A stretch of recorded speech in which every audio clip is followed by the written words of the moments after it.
வணக்கம். நீங்கள் இணைந்திருப்பது உதயன் டிஜிட்டல் வலையொலியின் பிரதான செய்திகளுடன். செய்தி தொகுப்பு உதயன் டிஜிட்டல் செய்தி பிரிவு. செய்திகளுடன் இணைந்திருக்கும் நான் லிஷா தரணீஸ்வரன்.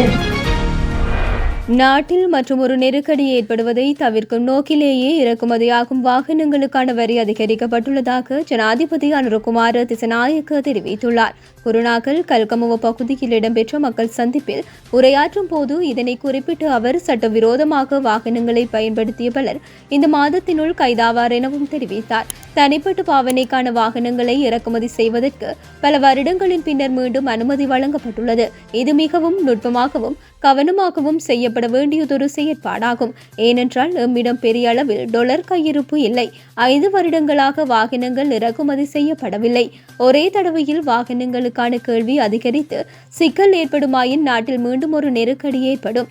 எனவேதான் மேலதிகமாக வாகனங்களுக்கான வரிகள் அதிகரிக்கப்பட்டுள்ளன. வாகன இறக்குமதிக்கு தொடர்ந்தும் கட்டுப்பாடுகள் விதிப்பதற்கு மாறாக படிப்படியாக அந்த கட்டுப்பாடுகளை தளர்த்த வேண்டும். தற்போது வாகனங்களின் விலை அதிகரித்தாலும் சில நாட்கள் செல்லும் போது அதனை குறைப்பதற்கும் அரசாங்கம் எதிர்பார்த்துள்ளது. இதேவேளை விவசாயிகளுக்கும் சிக்கல் ஏற்பட்டுள்ளது.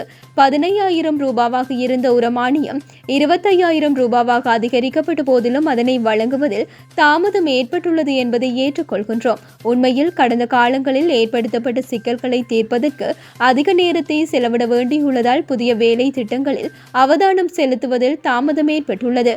அதே நேரம் வாகன இறக்குமதி தடை விதிக்கப்பட்டிருந்த காலப்பகுதியிலும் சிலர் சட்டவிரோதமாக வாகனங்களை இறக்குமதி செய்து பயன்படுத்தியுள்ளனர்.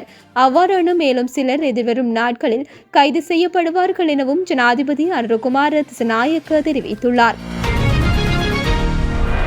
1,80,000 மில்லியன் ரூபாய் பெறுமதியான திரைசேரி உண்டியல்கள் எதிர்வரும் 5ஆம் திகதி ஏல விற்பனையின் ஊடாக வழங்கப்படவுள்ளதாக இலங்கை மத்திய வங்கி அறிவித்துள்ளது. இதன்படி 91 நாட்கள் முதிர்வு காலத்தை கொண்ட 30,000 மில்லியன் ரூபாய் பெறுமதியான திரைசேரி உண்டியல்களும் 182 நாட்கள் முதிர்வு காலத்தை கொண்ட 60,000 மில்லியன் ரூபாய் பெறுமதியான திரைசேரி உண்டியல்களும் 364 நாட்கள் முதிர்வு காலத்தை கொண்டு 90,000 மில்லியன் ரூபாய் பெறுமதியான திரைசேரி உண்டியல்களும் ஏல விற்பனையின் ஊடாக வழங்கப்பட உள்ளதாக மத்திய வங்கி அறிவித்துள்ளது.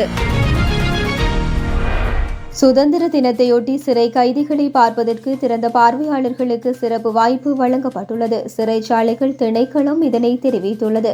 இதன்படி 4ஆம் திகதி கைதிகளின் உறவினர்களால் கொண்டுவரப்பட்ட உணவு மற்றும் சுகாதார பொருட்கள் ஒரு கைதிக்கு போதுமான அளவு வழங்குவதற்கான வாய்ப்பு வழங்கப்பட்டுள்ளது. ஸ்ரீலங்கா பொதுஜன பெரமுனவின் தேசிய அமைப்பாளர் நாமல் ராஜபக்சவின் தலைமையில் நாடளாவிய ரீதியில் நாமலுடன் கிராமம் கிராமமாக என்ற தொனிப்பொருளில் பொதுமக்கள் சந்திப்பொன்று முன்னெடுக்கப்பட்டது. அந்த வகையில் குறித்த மக்கள் சந்திப்பு இன்றைய தினம் அனுராதபுரம் நொச்சியாகம பகுதியில் முன்னெடுக்கப்பட்டது. உள்ளூராட்சி மன்ற தேர்தலுக்கான தேர்தல் பிரச்சாரங்களை ஆரம்பிக்கும் வகையில் அனுராதபுரம் ஸ்ரீ மகாபோதி மற்றும் ருவன் வெளிசாய விகாரையில் வழிபாட்டில் ஈடுபட்டதன் பின்னர் கிராமத்திற்கு கிராமம் என்ற தொனிப்பொருளில் மக்களை தெளிவுபடுத்தும் பிரச்சாரம் ஆரம்பிக்கப்பட்டது. இதற்கமைவாக உள்ளூராட்சி மன்ற தேர்தல் தொடர்பில் தேர்தல்கள் ஆணைக்குழு உத்தியோகபூர்வ அறிவிப்பை விடுத்ததன் பின்னர் வேட்புமனு தாக்கலுக்கான நேர்காணலை நடத்த உள்ளதாக பொதுஜன பெரமுனவின் பொதுச் செயலாளர் சாகர காரியவசம் தெரிவித்தார்.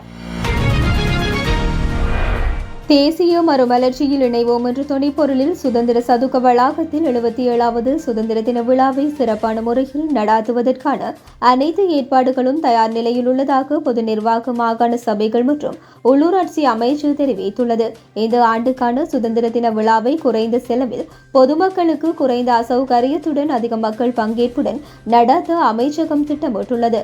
ராணுவ அணிவகுப்பு 1873 ராணுவ வீரர்களுக்கு மட்டுப்படுத்தப்பட்டுள்ளது. இது கடந்த ஆண்டை விட 1511 குறைந்துள்ளது. இந்த வருட அணிவகுப்புக்கு முப்படைகளின் கவச வாகனங்களை பயன்படுத்த வேண்டாம் எனவும் தீர்மானிக்கப்பட்டுள்ளது. கடந்த ஆண்டு 19 விமானங்கள் சுதந்திர தின கொண்டாட்டங்களுக்கு பயன்படுத்தப்பட்ட நிலையில் இந்த ஆண்டு 3 விமானங்கள் மட்டுமே தேசத்தின் கொடியை வானில் ஏற்றி செல்ல பயன்படுத்தப்படுகின்றன.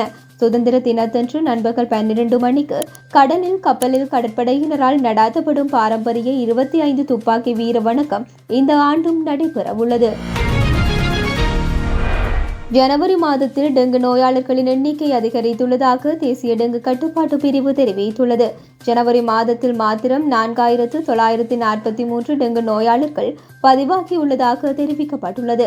அதற்கமைய கொழும்பு மாவட்டத்திலேயே அதிகளவான டெங்கு நோயாளர்கள் பதிவாகியுள்ளதாகவும் அதன் எண்ணிக்கை 1382 என்றும் தெரிவிக்கப்பட்டுள்ளது. மேலும் கம்பகா மாவட்டத்தில் 764 டெங்கு நோயாளர்களும், காலி மாவட்டத்தில் 315 டெங்கு நோயாளர்களும் அடையாளம் காணப்பட்டுள்ளனர்.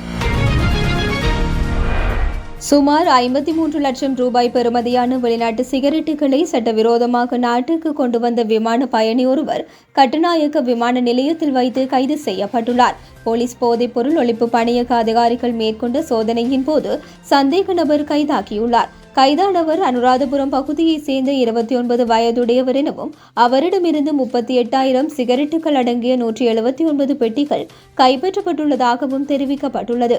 குறித்த நபர் போலீஸ் பிணையில் விடுவிக்கப்பட்டுள்ளதுடன் கைப்பற்றப்பட்ட சிகரெட் தொகை நீர்கொழும்பு நீதிவான் நீதிமன்றத்தில் ஒப்படைக்கப்படவுள்ளதாகவும் போலீஸ் போதைப்பொருள் ஒழிப்பு பணியகம் தெரிவித்துள்ளது. இத்துடன் உதயம் டிஜிட்டல் வலையொலியின் இரவு நேர பிரதான செய்திகள் நிறைவடைகின்றன. தொடர்ந்தும் நாளை காலை நேர பிரதான செய்திகளுடன் இணைந்திருங்கள். வணக்கம்.